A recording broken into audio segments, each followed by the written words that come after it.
Oy! What the fuck?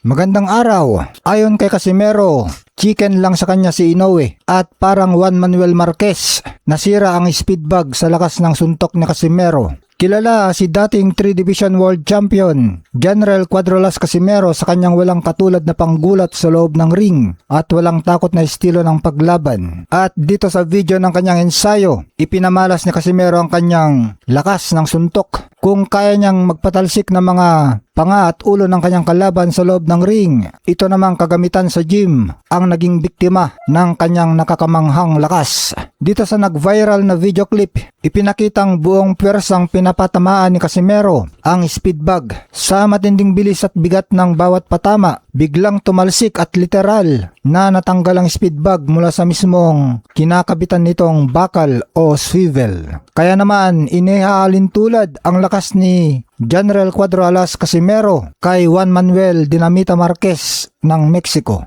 kung saan sa ensayo ng Mexican boxing legend na si Juan Manuel Marquez ay pinatalsik din niya ang speed bag gamit ang kanyang eksplosibong lakas ng suntok. Ito ay kuha nung kasagsagan ng kanyang karera. Marami na nga mga trainer ang nagsabi na iba daw talagang lakas ni Casimero kaysa mga ibang boksingero. Kahit pa champion ng mga ito ay espesyal daw ang lakas ni Casimero kumpara sa kanila. Itong pagpapatalsik ni Casimero sa speed bag ay nagpapatunay na talagang napakadiin ng kanyang suntok at tinatawag ng madalubhasa ito na kinetic chain efficiency. Ito ang kakayahang mayatid ang buong bigat at lakas ng katawan diretso sa dulo ng guwantes ng may perpektong timing at bilis. Kaya naman napakalaki ng bentahe ni Casimero sa mababang timbang dahil pang welterweight ang kanyang lakas. Kaya hindi na rin bago ang mapapuri sa raw power ni Cuadrolas dahil mismong ang veteran trainer at cutman na si George Capetillo na nag-ensayo at nag-meets kay Casimero sa Estados Unidos ay namangha sa lakas at impact ng mga suntok ng Pinoy fighter.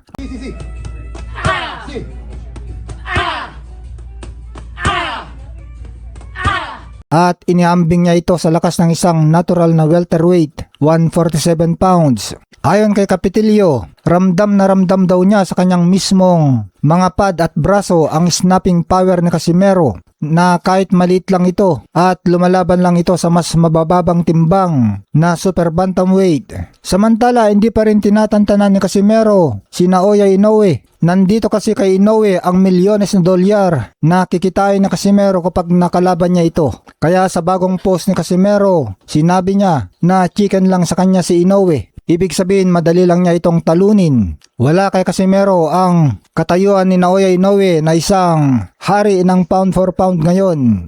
Kaya kasabay ng pagpapakitang gilas sa gym, patuloy ang matapang na payag ni Casimero laban sa Japanese superstar na si Naoya the Monster Inoue. Sa kanyang mga huling payag sa social media, walang alinlangan niyang tinawag na chicken ang Japanese champion at iginiit na mga bata lamang ang natatakot dito. Si Casimero ay namangha mismo sa kanyang lakas nang paliparin niya ang speed bag gamit ang kanyang malakas na suntok. Kaya naman kumpiyansa itong si Casimero na tawaging chicken lang sa kanya si Inoue. Kaya naman kumpiyansa si Casimero na kapag pumasok at tumama ng maayos ang kanyang welterweight power laban kay Inoue, isa lang ang magiging kainatnan ng laban. Tulog ang sinumang humarap sa kanya, pati na itong si Naoya Inoue. Ayon kay two-time world title challenger Edito Ala Villamor, sina Pacquiao, Donaire at Casimero ay humilera sa nakakainggit na hanay ng mga gifted fighters. Mga power puncher daw sina Manny Pacquiao, Nonito Donaire at General Casimero.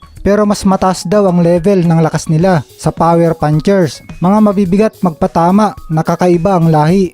Sabi pa ni Villamor na maraming fighters na malakas magpatama pero hindi daw lahat ay may dagdag na pwersa sa pagsalpok ng suntok. Sa Tagalog daw, ito ay tinatawag na may diin ang suntok. Maalalang ang mahusay at dating world flyweight champion Charlie Edwards ay binalaan niya si former WBO bantamweight champion Solani Tete bago ang laban ni Tete kay Casimero noon na hindi birong kalaban si Casimero. Dahil si Casimero daw ang may pinakamalakas na suntok na tumama sa kanya sa lahat ng nakalaban niya, ayon kay Edwards. Sabi ng Briton na si Charlie Edwards, Casimero is no joke. He is the hardest puncher I have been hit by. Grabe naman kasi ang ginawa ni Casimero kay Charlie Edwards. Left hook sa mukha. Napakalakas ng impact ng suntok ni Casimero. Tumalsik ng pagkalayo-layo si Edwards. Tumihaya at umangat ang dalawang paa. Napakabihira ang pag-angat ng dalawang paa. Panalo via 10th round TKO si Casimero.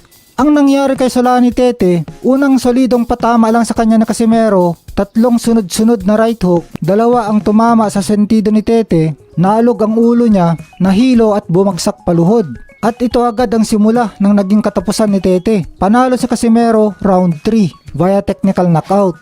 Update kay Solani Tete. Sa kanyang comeback fight, mula pagkatalo niya kay Casimero ay nakaisang laban siya kung saan umiskor siya ng 55 seconds. Brutal na knockout na right straight sa katawan ni Eddie Kayumba Mustafa Ali noong December 2021 lang.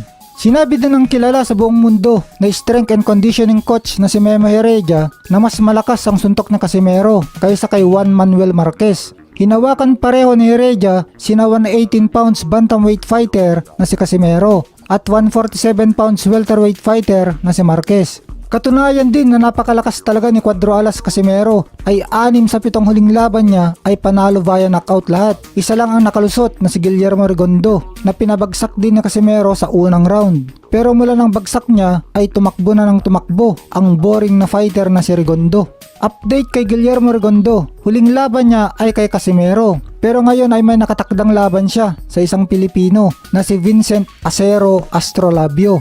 4 sa huling laban ni Astrolabio ay knockout lahat. Pinakauling laban niya ay 1 round lang niya tinapos. Kaya sana matsambahan niya at ma-knockout ang napakailap na Cuban na si Rigondo.